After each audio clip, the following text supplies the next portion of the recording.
Bonjour, on est le 30 juin 2020. Demain, on sera le 1er juillet 2020. On a une météo qui a été très bonne. Mais ces temps-ci, bon, il fait toujours de la chaleur, il fait chaud, mais on annonce quand même des pluies, ce qui est toujours bénéfique, les pluies, pour les jardins, les forêts, l'agriculture, etc., etc. Voilà. Ceci dit, on a toujours besoin de l'eau, elle est bienvenue, tout comme la chaleur est bienvenue.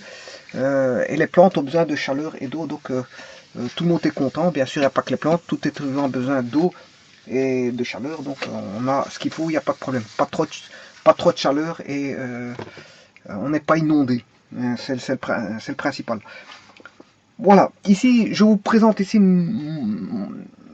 ce qu'on appelle une molécule donnée sous forme d'un schéma bien précis. Et cette molécule ne contient, comme vous pouvez le constater, que des carbones. 1, 2, 3, 4, 5, 6, 7, 8 carbones.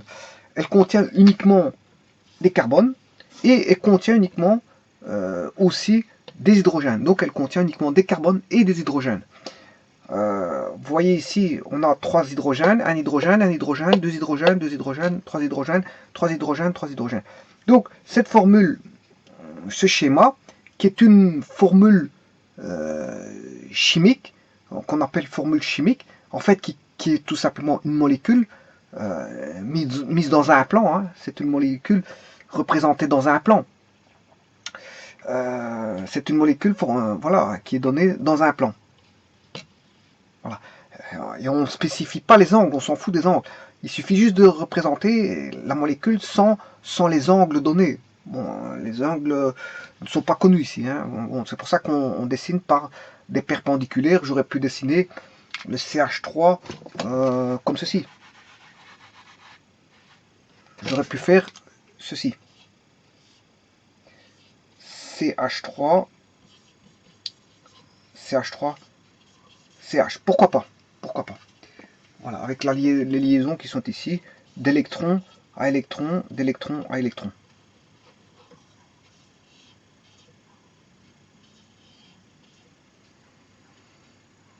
Voilà, donc dans un premier temps, c'est d'observer cette structure qui est une structure d'une molécule qu'on devra bien sûr attribuer un nom à cette molécule-là. Le but de la manœuvre ici, c'est d'attribuer un nom à la molécule qui est représentée ici. Bon, je vais le représenter comme il était à la base, c'est-à-dire remettre le CH ici, le CH3 ici et le CH3 ici.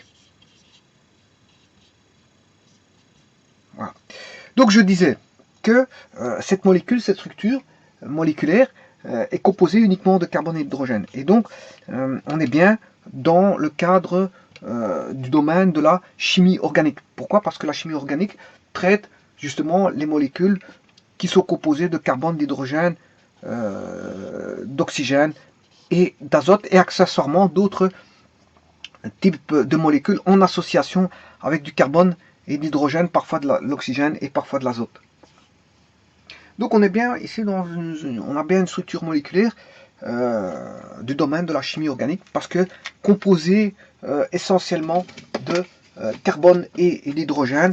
Donc on est bien en chimie organique, où la chimie organique ne fait référence qu'à des molécules composées de carbone, d'hydrogène, d'oxygène et d'azote, et d'autres molécules, d'autres atomes accessoirement. Voilà, donc ça, ce sont les atomes de carbone. Voilà, c'est une molécule composée d'atomes de carbone, composée d'atomes d'hydrogène. Il n'y a pas d'oxygène ici, il n'y a pas d'azote. Voilà, et la chimie organique traite les molécules composées d'atomes de carbone, hydrogène, oxygène, azote et certains autres, en association avec ça, certains autres atomes. Voilà, donc on a affaire qu'à des carbones et des hydrogènes. Bon, ça c'est la première chose à voir. La seconde chose à voir, c'est de voir la structure de cette molécule. Et quel type de schéma est-ce? Quel type. Donc dans un premier temps, on va analyser le type de schéma, reproduire un autre schéma si possible, ou d'autres schémas. Il existe d'autres schémas moléculaires, c'est pas la simple, la seule et unique schéma donné. Ici, c'est une représentation qui est dans le plan, bien sûr. Hein. C'est une représentation dans le plan. On va rester dans une représentation dans le plan. Je ne vais pas faire ici d'études spatiales, mais uniquement de représentation dans le plan. Alors, pour donner un nom à la molécule, bien sûr, parce que le but du jeu, c'est donner un nom à la molécule. Alors, ce qu'on peut constater, c'est que la première chose à savoir, c'est que le carbone est tétravalent. Est-ce que le carbone est tétravalent ici? Voyons voir. Ben oui, il est associé à 3 hydrogènes. Et puis, on va le voir tout de suite. Hein. Donc, je vais former un autre schéma pour vous montrer que le carbone est bien tétravalent. Et on va voir comme ça, de ce fait, toutes les valences possibles. Donc, si je prends le carbone ici, voilà. J'ai 3 hydrogènes ici. 1, 2, 3. Voilà. Celui-ci, voilà. Ça, c'est 2 électrons qu'on appelle ce sont des doublés liants. Des doublés liants. Voilà. Des doublés liants. Donc ici, j'ai un doublé liant. J'ai 2 électrons liés au carbone et à l'hydrogène. Un doublé liant ici, un doublé liant, un doublé liant, un doublé liant. Voilà. Ici, j'ai du CH, mais je remets ceci comme ceci. Voilà. Et là, j'ai du CH3.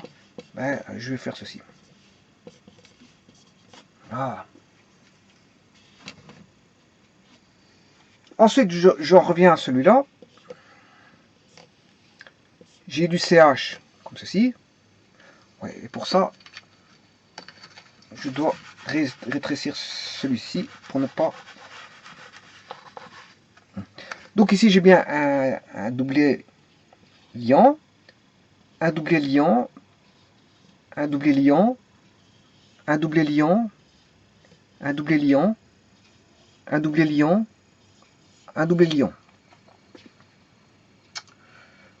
Là, ici, je développe cette fois-ci la formule.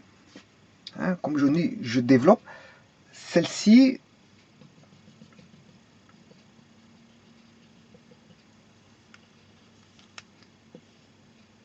est la même.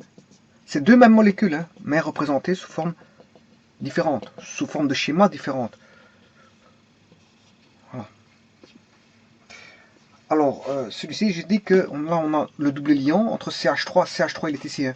Ils ont chacun un doublé liant. Voilà. CH3, il est ici. Il est lié au CH là, qui lui est lié au CH3, à un CH3. Donc, je vais le faire avec des petites liaisons, comme ceci, de manière à bien... Voilà. Celui-ci, je vais le reculer un petit peu. Là, j'ai un doublé liant. J'ai mon CH qui donne sur du CH3. Voilà. Donc, si je vais essayer un petit peu de faire de la place, CH, voilà. Ensuite, on a tout du CH2. CH2, CH2 pour celui-là, CH2, CH3, m'excuse. Voilà. Donc ici, on a bien un doublé liant liant l'hydrogène, un doublé liant, un doublé liant, un doublé liant, un doublé liant, un doublé liant, un doublé liant qui va relier l'hydrogène ici, l'hydrogène, et voilà. Ici, il y a encore un à établir. Là, j'ai l'hydrogène ici avec un doublé liant. Voilà. On a ceci. C'est les 2 mêmes molécules. Simplement, ici, c'est ce qu'on appelle, elle n'est pas complètement développée, cette structure-là, ce schéma-là, n'est pas complètement développé. On parlera de formules, si vous voulez, semi-formule, semi développée dans le plan. Hein. On est dans le plan. Formule semi-développée plane. Formule semi-développée plane. Alors que là, on est toujours dans le plan. Mais la formule n'est plus semi-développée comme ici. Bon, là, on a écrit, on a simplifié le CH3. On a simplifié le CH3. Ici aussi. Là, on a simplifié par CH, CH2, CH2, CH2. Là, CH3, on a tout développé. Donc, elle est semi-développée. Par contre, là, on l'a développée complètement. Ici, il est développé complètement. Donc, c'est une formule développée. Elle n'est pas semi-développée. Elle est vraiment développée. Donc, c'est la formule développée plane. Formule développée plane. Voilà. Alors, ça, c'est la formule semi-développée plane. Et celui-ci, la formule développée plane. Et on voit bien la tétravalence du carbone. Ce carbone-ci possède 1, 2, 3, 4 liaisons de valence. Le carbone là, 1, 2, 3, 4 liaisons de valence.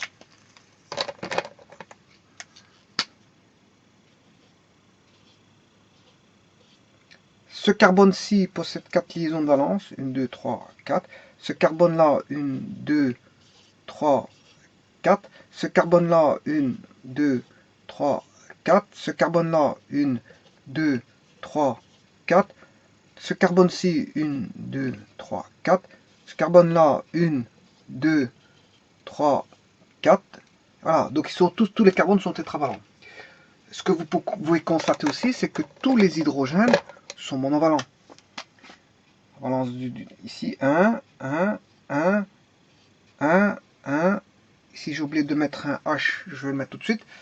Celui-ci, 1, 1, 1, 1, 1, 1, 1, 1, 1, 1, 1 et 1. Voilà, donc tous les hydrogènes sont monovalents et les carbones sont tétravalents. Et donc tout est respecté, donc CH3 est bon ici. CH3 est bon, CH3 est bon, CH est bon, CH est bon, CH2, CH2, CH2 est bon, CH2 est bon, CH3 est bon.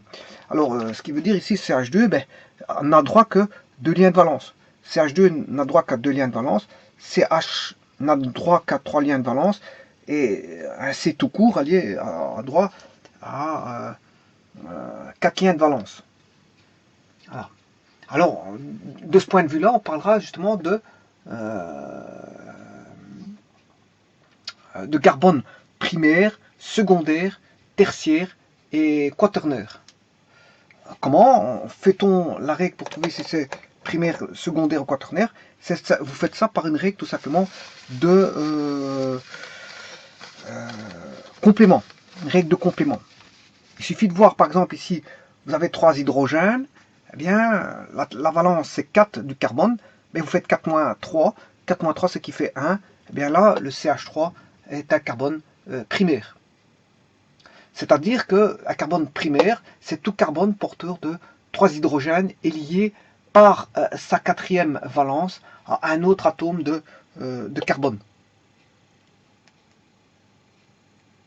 Et donc, de ce fait, les 3 hydrogènes, ces 3 hydrogènes-là, 1, 2, 3, sont des hydrogènes primaires. Donc, tout comme on a un carbone primaire, on aura des hydrogènes primaires. Voilà, donc là, on a un carbone primaire. Je vais appeler ça carbone CP, carbone primaire. On a un carbone primaire ici. Là, le CH, ben, là, on fait la règle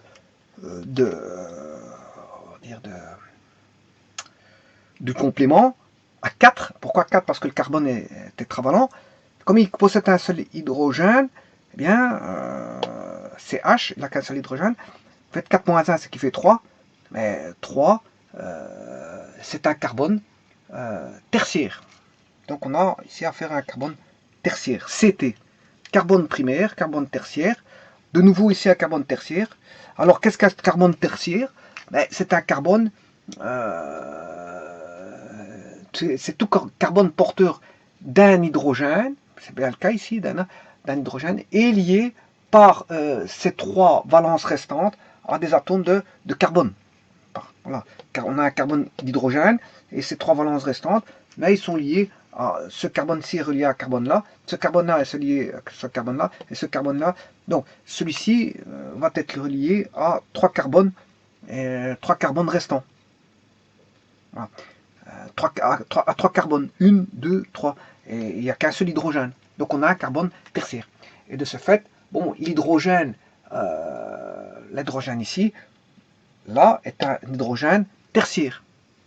Donc là, on a des hydrogènes primaires, hydrogène primaire, hydrogène primaire, hydrogène tertiaire. Voilà. Et une fois que vous savez ça, bon, on a déjà là on a du 4-2, ce qui fait 2. Si je pratique la règle du complément à 4. Pourquoi 4? Parce que le carbone est tétravalent. Il ne peut avoir que 4 liaisons. Comme il a déjà 2 oxygènes liés,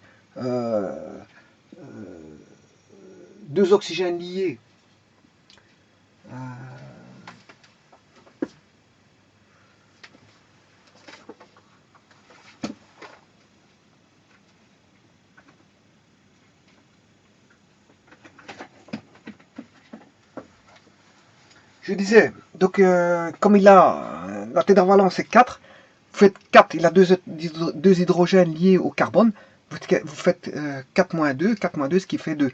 Donc on a affaire à un carbone secondaire. Un carbone secondaire, c'est tout carbone porteur de 2 hydrogènes et lié par ses valences restantes à 2 autres atomes de carbone. Et c'est le cas ici. Bon, là j'ai bien un hydrogène ici, et ce carbone-là est relié à 2 autres carbones. Les valences restantes sont liées à 2 carbones. Voilà, c'est le cas ici. Donc, là, on aura affaire à un carbone, si vous voulez, qui est secondaire. CH2, c'est un carbone secondaire. Donc, CH2 ici, c'est un carbone secondaire si on fait la même réflexion. Et le CH3 est un carbone primaire comme celui-ci. Carbone primaire. Et là, CH3, carbone primaire. CH3, carbone primaire. Voilà. Alors, celui-ci, c'est un hydrogène CH. C'est un hydrogène tertiaire. Là, on a affaire à un hydrogène secondaire. Là, un hydrogène, je recopie par rapport à ça, un hydrogène secondaire, hydrogène secondaire, hydrogène secondaire, hydrogène primaire, hydrogène primaire, hydrogène primaire, hydrogène, comme CH3 ici est un carbone primaire, on a un hydrogène primaire, hydrogène primaire, hydrogène primaire, hydrogène primaire, hydrogène primaire, hydrogène primaire. Donc, un hydrogène primaire. Pourquoi primaire? Parce que vous faites que 4-3, ce qui fait 1, ben c'est primaire. Voilà. Quand vous avez du CH2, vous faites 4-2, ce qui fait 2, on aura du secondaire, que ce soit le carbone ou l'hydrogène. Voilà. Si vous avez du CH, ben, on aura 4-1, 4-1, ce qui fait 3, on aura du carbone tertiaire. Et maintenant, on peut avoir aussi le carbone quaternaire. Hein. Là, le carbone est relié à tous des carbones. La valence le carbone est relié à 4 carbones. Bon, mais on n'a pas ça ici. Donc, un carbone quaternaire, parce que vous faites 4 0, parce qu'il n'y a rien qui est relié, il n'y a pas aucun hydrogène qui est relié au carbone. Donc, ce qui fait 4 0, ce qui fait 4. Donc, on a un carbone quaternaire, et carbone quaternaire, c'est tout carbone lié par ces 4 valences à 4 atomes de carbone. Il n'existe donc pas d'hydrogène quaternaire. Voilà, il n'existe pas d'hydrogène quaternaire.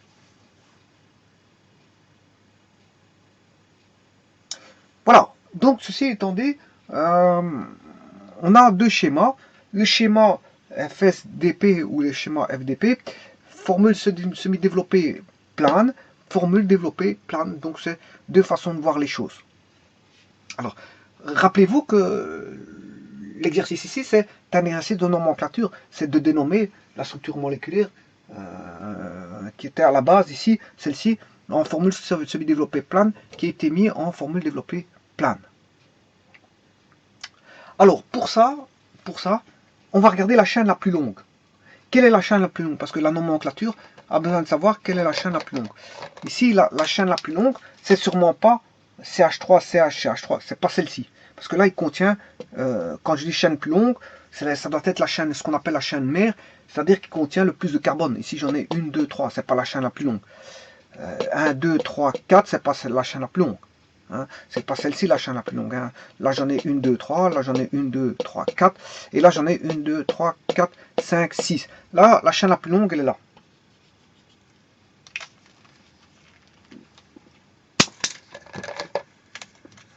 La chaîne la plus longue est ici. Ce qui veut dire que ça va être la chaîne mère. La chaîne mère est ici. Et sur la chaîne mère, on regarde la chaîne mère et celle qui est le plus proche d'une ramification. Quelle est la plus proche d'une ramification? Pour avoir le carbone numéro 1, c'est celle qui est la plus proche d'une ramification. Or, le 1 ne sera sûrement pas celui-là. Parce que la ramification qu'on retrouve, elle se trouve ici. Par rapport à celui-là, c'est éloigné. Par rapport à une ramification, ici, la distance de ramification est plus courte là que là. Donc, on doit être le carbone numéro 1, c'est celui qui est le plus proche d'une ramification. Donc ici, on est très éloigné par rapport à la ramification. C'est sûrement pas celui-là, le carbone numéro 1. Parce que si j'appelle celui-là le 1, 1, 2, 3, 4, je dois aller jusqu'au 4. Je devrais appeler le 4. 4 pour dire que au 4, il y a une ramification et au 5, une ramification. Or, c'est pas comme ça qu'on fait. Il faut réduire les valeurs. Et la valeur, ce ne sera pas 4, mais ce sera 1. En 1, j'ai une ramification, et en 3, j'ai une ramification. Ce qui veut dire que le carbone numéro 1 sera celui d'appellation avec une valeur la plus petite possible, c'est-à-dire 1 et non pas 4. Donc, c'est-à-dire la plus proche d'une chaîne, d'une ramification. Alors, pour ça, je vais numéroter 1 ici, 2, le 3 est bien là, le 4 est là, le 5 est là, et le 6 est là. Bon j'aurais pu appeler ça ici, c'est la même chose, hein, que je le fasse là ou là, c'est la même chose. 1, 2, 3, 4, 5, 6. Donc, on a bien un groupement, qui vient s'associer aux 2. Et j'ai un groupement qui vient s'associer aux 3. Donc ça, c'est ce qu'on sait. Maintenant, le tout, c'est de savoir quel est le groupement qui va venir s'associer au 2, au 3. Eh bien, on voit qu'on a du CH3 qui vient sur le 2, sur le carbone numéro 2. On a du CH3 qui vient sur le carbone numéro 3. Donc, une fois qu'on a détecté ce qu'est le CH3, eh bien, on saura le nom de la molécule.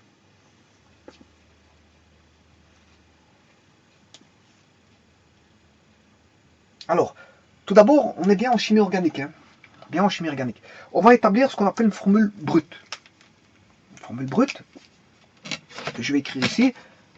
On est composé essentiellement de carbone et d'hydrogène. Combien de carbone? On le voit, hein, 1, 2, 3, 4, 5, 6, 7, 8. La formule brute moléculaire, la formule brute, doit spécifier le nombre d'éléments atomiques dans la molécule. Mais j'ai bien 8 carbone. En voyant ceci, j'ai bien 8 carbone. Combien d'hydrogène? 1, 2, 3, 4. Là, j'en ai 3, 4, 5, 6, 7, 8, 9, 10, 11, 12, 13, 14, 15, 16, 17, 18. Voilà, il y a 18. Si vous comptabilisez ici le nombre d'hydrogène, là, il y en a 3, là, il y en a 1, il y en a 3, il y en a 1, il y en a 2, il y en a 2, il y en a 3, vous faites la somme. Là, il y en a 3, il y en a 1, il y en a 3, vous pouvez faire la somme ici ou là, hein, peu importe. Là, on les voit, les hydrogènes.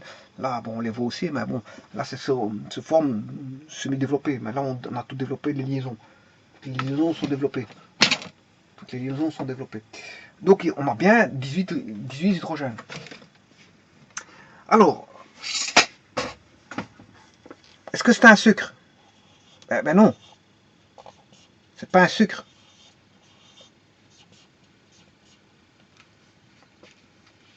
C'est pas un sucre. Pourquoi? Parce que les sucres, vous savez très bien que c'est CnH2O. Bon, on n'a pas affaire à une molécule biologique qui est un sucre. On n'a pas un glucide ici. Hein.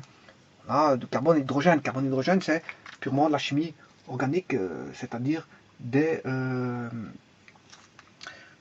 chimie des hydrocarbures. Hydrocarbures. Alors que là, ce sont des hydrates de carbone. Hein. Hydrates, parce qu'ils sont hydratés, il y a de l'eau. Hydrates de carbone, alors que là, c'est des hydrocarbures. Bon, les Américains ici disent des carbohydrates. Carbohydrates.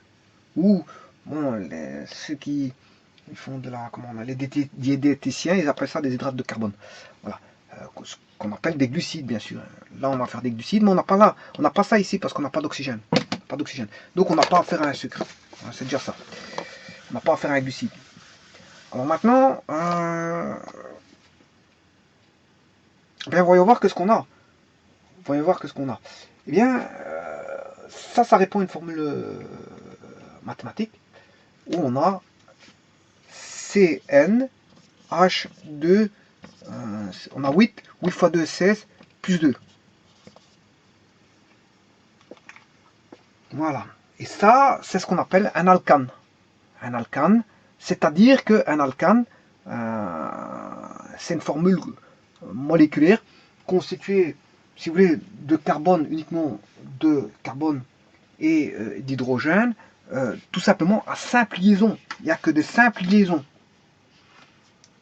Il y a des simples liaisons, il n'y a que des simples liaisons. Si vous voulez, il n'y a pas, pour ainsi dire, il n'y a pas d'insaturation. Il n'y a pas de double liaison là-dedans, ni de triple liaison. Parce qu'un carbone peut faire une double liaison ou une triple liaison. Ici, ce sont toutes des simples liaisons. Et je peux établir comment on appelle ça, le calcul du nombre d'insaturations. Je peux faire le calcul du nombre de saturations et vous allez voir qu'il y a zéro double liaison ou triple liaison. Alors, la formule mathématique du nombre d'insaturations, eh bien,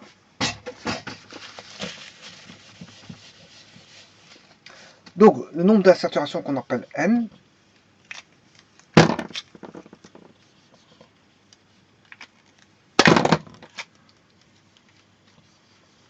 N, c'est égal à donc 2 fois le nombre d'atomes de carbone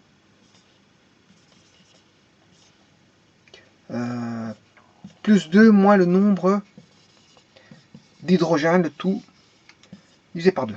Voilà, c'est 2 fois le nombre de carbone plus 2 moins le nombre d'hydrogène sur 2. Ben, voyons voir.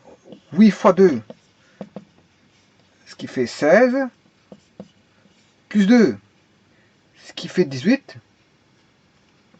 moins le nombre d'hydrogène, qui est 18, divisé par 2, ce qui fait 0, divisé par 2, ce qui fait 0. On a 0 insaturation. On n'a aucune liaison simple ou double. Enfin, je m'excuse, aucune liaison double ou triple. On n'a que des liaisons simples. Donc, on a affaire à ce qu'on appelle un alcane. On n'a pas affaire à un alcyne, ni un alcène. Alcène, c'est quand on a des doubles liaisons. Alcyne, c'est quand on a des triples liaisons. Donc, on n'a pas affaire à un alcène, ni un alcyne, mais on a affaire à un alcane. On n'a que des simples liaisons. Voilà. Alors, le tout maintenant, c'est de savoir comment on appelle ce fameux CH3 qu'on vient coller. Enfin, qu'on vient coller, qui est attaché, on va dire plutôt dire comme ça, parce qu'on ne colle pas, hein, on ne met pas de la colle pour, voilà. Quoi qu'il y ait une colle, une certaine forme de colle, qui sont des forces électrostatiques de liaison atomique entre les carbones et l'hydrogène. Ici, ce sont des forces atomiques. Hein.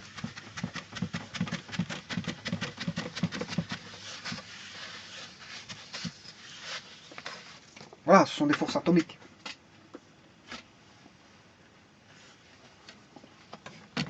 Alors le tout, c'est de savoir qu'est-ce qui est venu s'embrancher. Parce que là, je m'excuse.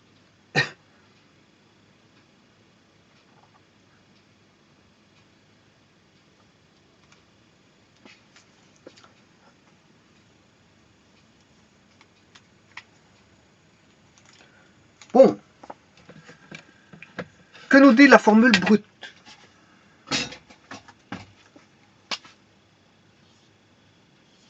C8, on a dit que c'était C8H, 8 x 2, ça fait 16, plus 2, on avait 18 hydrogènes. On a 18 hydrogènes. Alors, que nous dit la formule? On sait bien qu'on a affaire à un alcane, que cet alcane est composé de 8 carbones. Donc on a affaire à ce qu'on appelle 8, c'est, il faut aller chercher le préfixe X, comme hexagone. Voilà, heptagone c'est 7, hepta c'est 7, hexa c'est 8, octa c'est...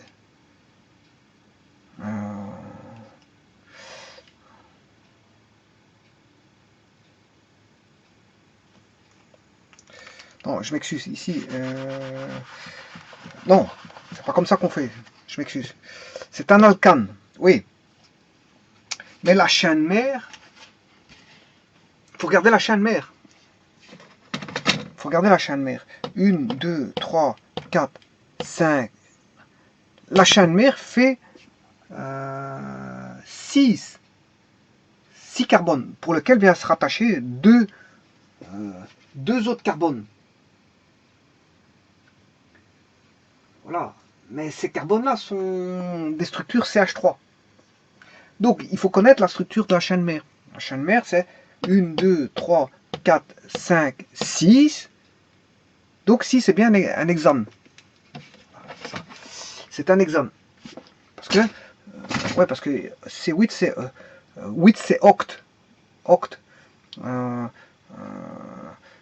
les hydrocarbures, un carbone, c'est mètre. Ça, c'est pour un carbone. 2 carbones, c'est eth. 3 carbones, c'est propre. 4 carbones, c'est but. 5 carbones, c'est pente. Voilà, et s'il s'agit d'un alcane, c'est, bien sûr, vous aurez compris, c'est méthane. Hein. An. Et, an. Propre, an. But, an. Pente, an. 6, c'est ex, zan. 7, c'est hept, an.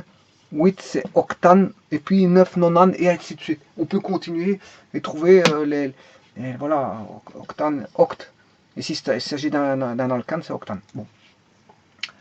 Oui, ici il y a bien 8 carbones, mais ce n'est pas un octane. Pourquoi? Parce qu'on sait bien qu'il y a deux structures qui viennent se rallier à une chaîne mère. On a une chaîne mère qui est composée de 6 carbones, pour lesquels on vient se greffer deux autres carbones. Alors, la chaîne mère à 6 carbones, c'est ce qu'on appelle 1, 2, 3, 4, 5, 6, c'est un hexane. Donc, on appellera ça, c'est un hexane, d'après la structure, la formule développée, semi-développée ou développée, on a affaire à un hexane. Voilà. Donc, vous devez écrire d'abord, qu'est-ce que c'est? On a affaire à un hexane. Un hexane pour lequel vient se greffer 2 carbones. 2 carbones plus 2 carbones. Hein. C'est un hexane plus 2 carbones greffés. Alors, le tout, c'est de savoir comment on appelle cette structure greffée à 2 carbones. Et il y en a deux. On pourra en avoir des différentes. Ici, elles sont les mêmes. Elles sont les mêmes. Il n'y a pas de problème. C'est deux mêmes. On a du CH3, CH3. Voilà, mais on aurait pu avoir autre chose. Hein. On a deux groupements qui sont les mêmes, qui viennent se greffer. Donc, ils auront les mêmes noms. Bon, alors, comment attribuer ces noms à ces 2 carbones? On a bien 8 carbones, hein, je vous le dis tout de suite, parce que ici, on a 6 carbones, plus 2 carbones qui viennent se greffer. Donc, on a bien au total 8 carbones. Donc, le C8, bon, là, le C8, on l'a bien, on a bien 8 carbones. Voilà, on a bien 8 carbones. Alors, le nombre d'hydrogène, mais comme on n'a pas d'insaturation, on aura d'office un nombre d'hydrogène correspondant, voilà, au nombre de carbone. Ici, comme j'ai 2 carbones qui sont des CH3, on a du CH3 et du CH3 qui se greffe à 6 carbones. Voilà. 6 carbones, à ces 6 carbones, on peut avoir 6 fois 2, on a bien 6 carbone et 2 carbones ici, ce qui fait 8 carbones. Les hydrogènes, on en a déjà 6 ici, mais là-bas, on en aura 12. 12. Donc, combien d'hydrogène? On aura 6 fois 2. 6 fois 2, ce qui fait 12. 6 fois 2, ce qui fait 12. 6, on a de l'hexane, 6 fois 2, ça fait 12. 12 plus 3, ça fait 6. 12 plus 6, ça fait 18. On aura 18 hydrogènes. Donc, on aura 18 hydrogènes. Donc, on a bien du C8H18. Indirectement, on a les hydrogènes. En plaçant les carbones, on a le nombre d'hydrogènes, si vous voulez. Bon, ça s'appelle aussi un squelette, hein, ceci. Ça s'appelle un squelette. Alors maintenant, comment s'appelle le groupement CH3? Alors, la première des choses à savoir, c'est que d'où vient ce CH3? D'où vient ce CH3?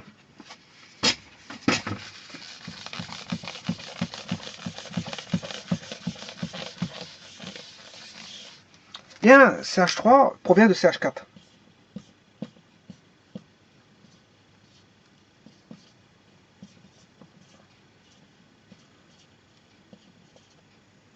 Voilà. Alors,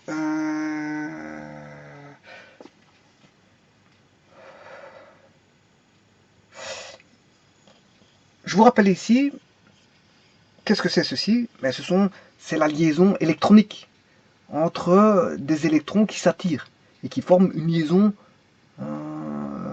atomique entre la liaison de l'hydrogène et du carbone, liaison hydrogène-carbone et liaison hydrogène-carbone, liaison hydrogène-carbone qui forme voilà, une molécule qui est le CH4. C'est équivalent à la molécule de méthane, CH4. On l'a bien dit tout à l'heure, un carbone, c'est meth. Et comme il s'agit ici d'un alcane, mais on a affaire à du méthane. Bon, maintenant, voyons voir les liaisons électroniques. Là, on a ce qu'on appelle un doublé liant. On a un doublé liant. Là, on a un doublé liant. Là, on a un doublé liant. Là, on a un doublé liant. Donc, doublé parce qu'il y a deux électrons qui sont voilà, en liaison. Bon, maintenant, je vais aller voir sur Internet l'électronégativité du carbone et de l'hydrogène.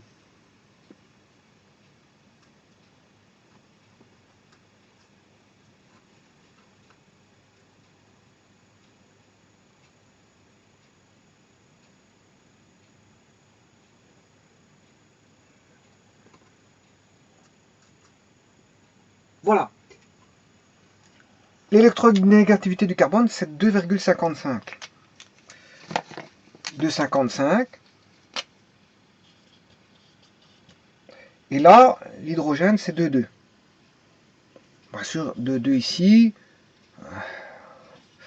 C'est l'échelle de Pauling. Hein. C'est l'électronégativité donnée par l'échelle, parce qu'il existe plusieurs échelles, types d'échelles. Ici, moi, j'ai pris l'échelle de Pauling.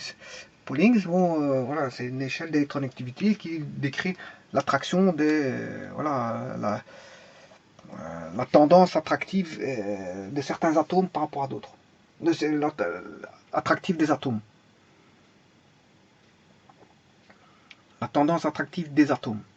Alors, si on fait la force d'attraction, je veux dire, du carbone est de 2,55, celle de l'hydrogène est de 2,2.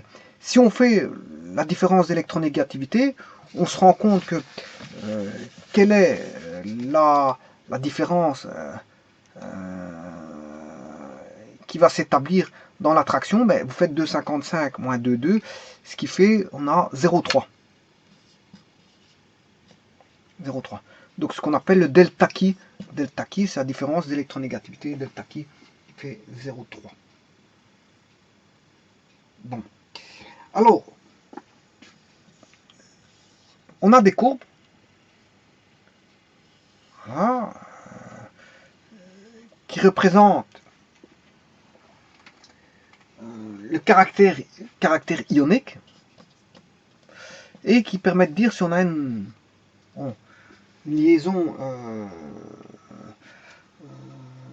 covalence normale ou pure, mais le delta qui est inférieur à 0,5. Quand on est inférieur à 0,5, ben on a ce qu'on appelle une covalence normale ou une covalence pure. C'est le cas ici.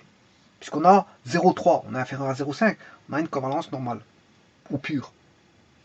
Enfin, elle n'est pas pure, hein, parce que pure, ça voudrait dire qu'elles sont les mêmes. C'est une liaison carbone.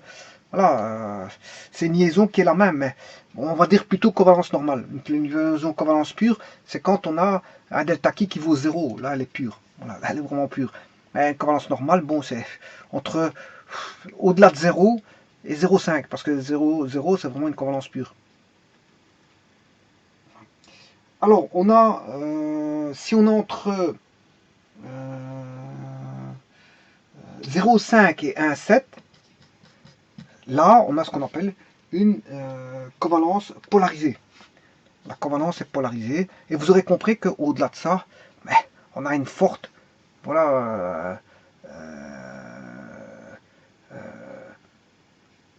différence qui va donner une électrovalence. Une électrovalence. Ou un caractère, si vous voulez, ionique. Hein. Électrovalence, c'est un caractère ionique. Donc, c'est-à-dire qu'on a plus en plus les électrons ont plus tendance à se repulser. À se repulser. Et donc, ça a se repulser, donc à forte tendance à pouvoir donner des ions, si vous voulez. Voilà. Et ça, c'est quand on a au-delà de 1,7. On a affaire à ce qu'on appelle une liaison ionique. Voilà. Ça veut dire qu'ici, quand on est entre 0 et 0,5, on a une forte attractivité, si vous voulez. Une forte attractivité.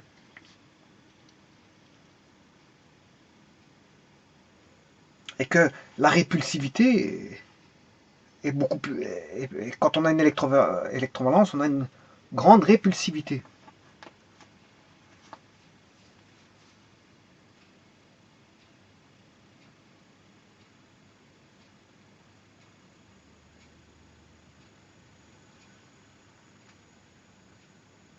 Voilà, et ça c'est le delta qui est donné bien sûr en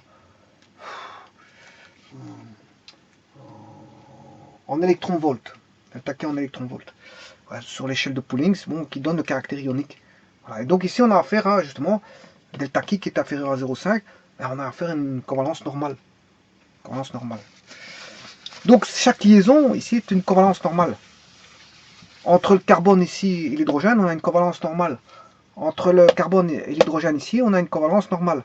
Entre ce carbone-ci et l'hydrogène ici, on a une covalence normale. Et entre ce carbone-là et l'hydrogène-là, on a une covalence normale.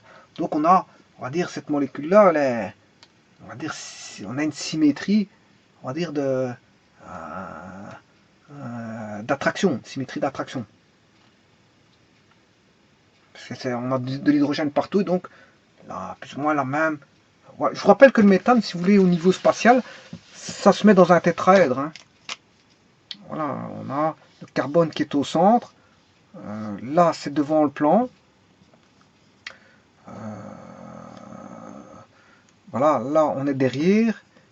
Et voilà, là, je pourrais mettre ça dans le plan. Et là, on aurait les atomes d'hydrogène. Ceci se met dans un tétraèdre. Ça, c'est la représentation, bien sûr, spatiale. Voilà.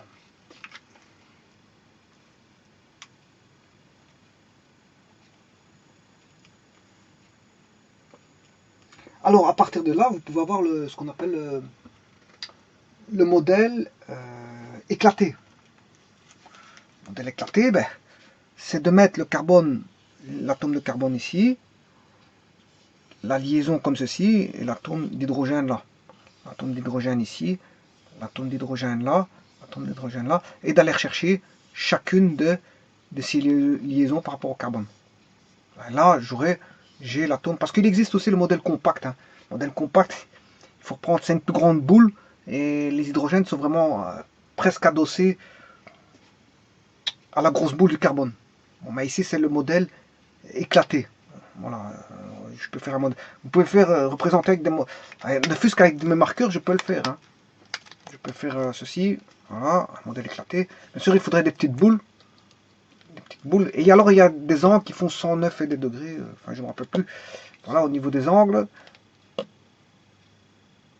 Voilà, ceci. Et alors, il y a des angles bien définis. Hein. Il y a des angles bien définis qui forment la molécule. Et vous avez la molécule méthane. Bon. Ceci étant dit, nous, dans ce cas de figure ici, c'est de savoir qu'est-ce que c'est que ce CH3 qui vient s'adosser, j'ai pas du CH4, mais j'ai du CH3. Alors, le CH3 est fabriqué, enfin, provient du CH4. Voilà. Alors, comment faire pour construire ce CH3? Eh bien, il suffit de rompre les électrons ici. Je vais rompre les électrons ici. Bon, si j'ai pris celui-là, j'aurais pu rompre celui-là. J'aurais pu rompre celui-là ou celui-là. Bon, il me faut du CH3, je romps n'importe laquelle des liaisons. Mais il faut rompre une seule. Bon. Alors ici, en rompant cette liaison, on fait ce qu'on appelle une rupture homolytique. Une rupture homolytique ou ce qu'on appelle un clivage homolytique. Hein, c'est une rupture homolytique ou un clivage homolytique. Donc, c'est la rupture, si vous voulez, d'une liaison covalente. Or, ici, on a bien une liaison covalente, qui est une liaison covalente normale, bien sûr, ici. Parce qu'on a affaire à un delta K qui est de 0,3. Bon, on a une rupture homolytique, ou un clivage homolytique, qui est une rupture d'une liaison covalente, ici, elle est normale. Hein. Et alors, à ce moment, quand vous rompez ça, qu'est-ce qui se passe? Mais chacun des atomes retient un électron. Le carbone va retenir un électron et l'hydrogène va retenir un électron. Donc on avait un doublet. Le doublet va être, on va rompre la liaison et chacun va garder un électron. Le carbone aura un électron et l'hydrogène aura donc d'une double liaison, on n'a plus que deux atomes avec chacun un simple électron. Mais on n'a plus de liaison, je veux dire, covalente. Voilà. Alors, en ayant ceci, donc chacun des atomes retient un des deux électrons du doublet d'électrons liants pour former ce qu'on appelle deux radicaux. Donc on aura, celui-ci va donner du CH3 point plus H point. Voilà. Donc le CH4, va donner du CH3 point plus H point. Voilà, le CH4 a donné du CH3 point plus H point. Bon, alors ça, attention que c'est en chimie des hydrocarbures, en chimie organique, donc la chimie des hydrocarbures, c'est fort utilisé. Hein. C'est fort utilisé dans les réactions chimiques. Alors, on retrouve fameusement ceci en chimie organique. Alors, comment faire ça? Quels sont les moyens? Les moyens, ben, c'est avec la température, ce qu'on appelle la thermolyse. À l'aide de la température, c'est-à-dire quand je dis température, c'est chaleur. Hein. À l'aide de la chaleur, ben, on fait ce qu'on appelle une thermolyse, on peut rompre des liaisons covalentes comme ceci et avoir ce qu'on appelle des radicaux. Là on a un radical, là on a un radical. On peut le faire aussi grâce à la lumière. À la lumière, ce qu'on appelle non plus une thermolyse, mais une photolyse. Une photolyse. Bon, maintenant, on peut mettre à l'aide de réactifs chimiques qui permettent ça. Par exemple, je pense au peroxyde. Le peroxyde permet d'avoir des ruptures homolytiques, permet d'avoir des radicaux. Alors, ça c'est ce qu'on appelle la rupture homolytique.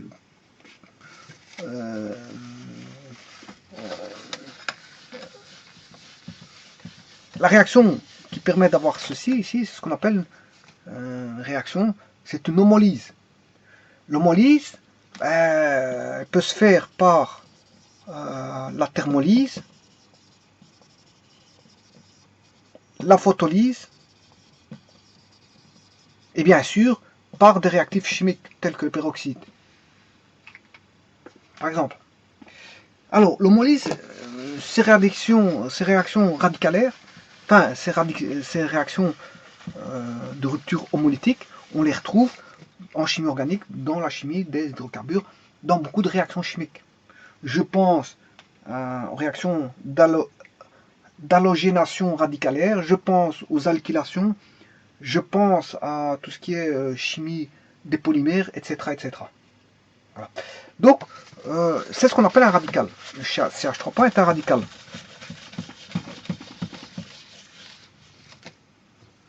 Alors, comment appelle-t-on ce CH3, ce radical?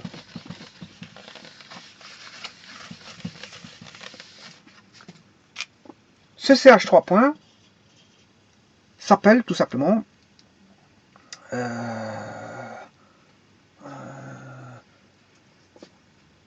il contient, en fait, là, il contient quoi? C'est un carbone. On se retrouve ici avec un carbone et 3 hydrogènes. 3 hydrogènes. Si on fait la règle que je vous ai expliquée tout à l'heure avec le complément, le carbone est tétravalent, moins 3 hydrogènes, mais on se retrouve avec 4 moins 3, ce qui fait 1, c'est-à-dire qu'on a un carbone ici primaire.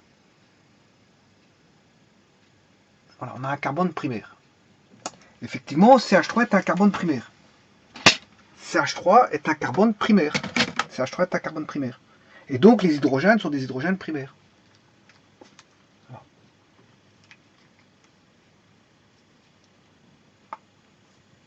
Alors, le tout, c'est de savoir d'où il provenait.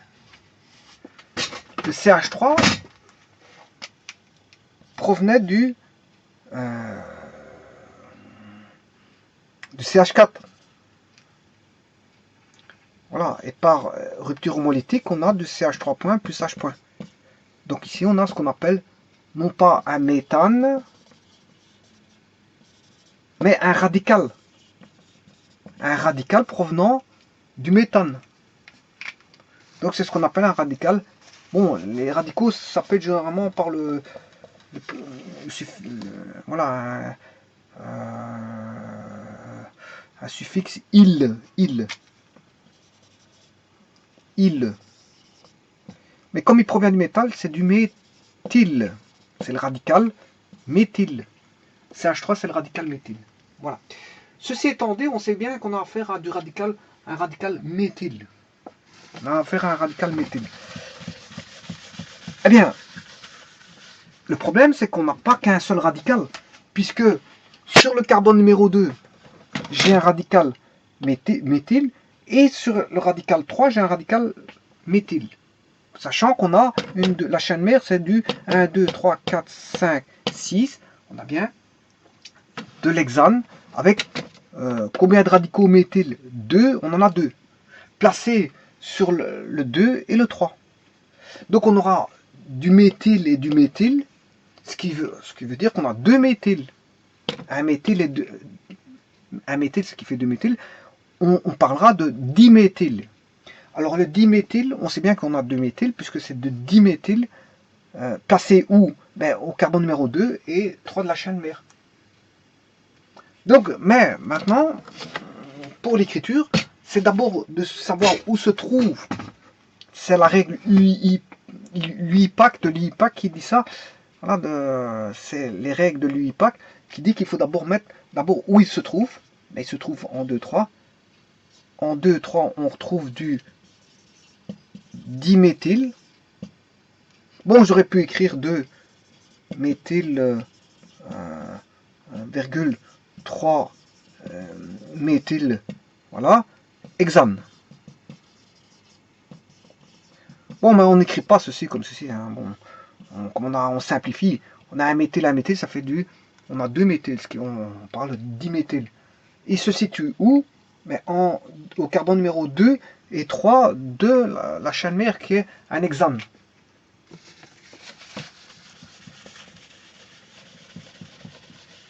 Donc on a ici affaire à du 2,3 diméthylhexane. Bon, alors là, maintenant je peux reconstituer la chaîne complète. Tout d'abord, combien de carbone a-t-on? Là, on en a 8. Combien d'hydrogène? Mais j'en aurai 7. 16. Voilà. Oui, non, 6, je m'excuse. Ce qui fait 12 ici. 12 hydrogènes, 6 carbone, 12 hydrogènes. Mais associé on associe de l'hexane, mais 2 méthyles. Ben, 2 méthyles, c'est 2 fois 2 radicaux. À chacun un carbone, ce qui fait 2 carbones. Là, on a 2 carbones. 2 plus 6, ce qui fait 8 carbones. On a bien 8 carbones. On a bien 8 carbones. Et les hydrogènes, mais là, j'ai des carbones, j'ai des radicaux méthyl CH3, carbone primaire, donc j'aurai 3 carbones primaires. 2 fois 3 carbones primaires parce que j'ai 2 fois du méthyle. 2 fois du méthyle, donc j'aurai du CH3 2 fois.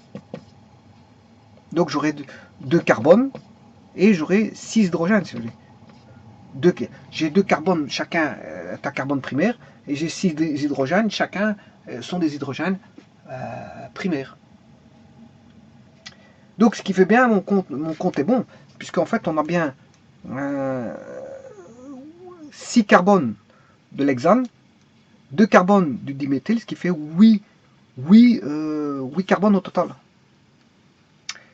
J'ai combien d'hydrogènes? J'en ai 6 ici, plus les 6 carbones, 6 hydrogènes primaires, ce qui fait... non, j'ai 6... Comme j'ai 6 carbones, j'ai 12 hydrogènes, plus 12 hydrogènes pour l'hexane, mais j'ai 2 méthyles.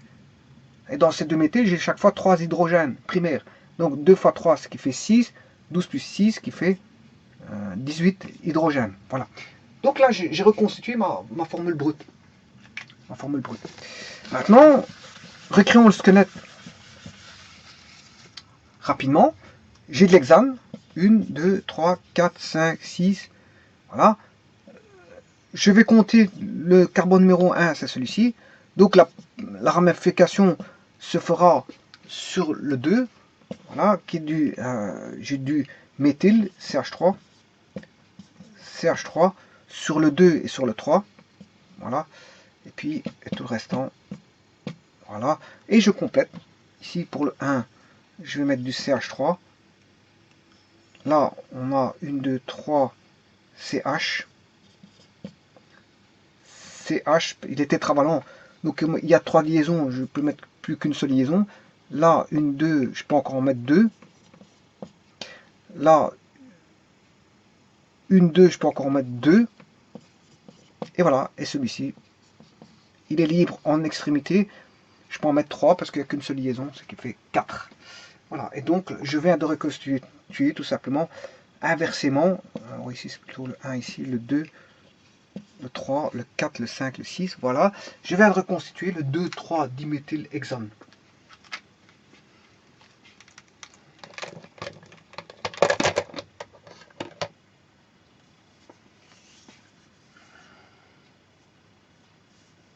Voilà, je vous remercie.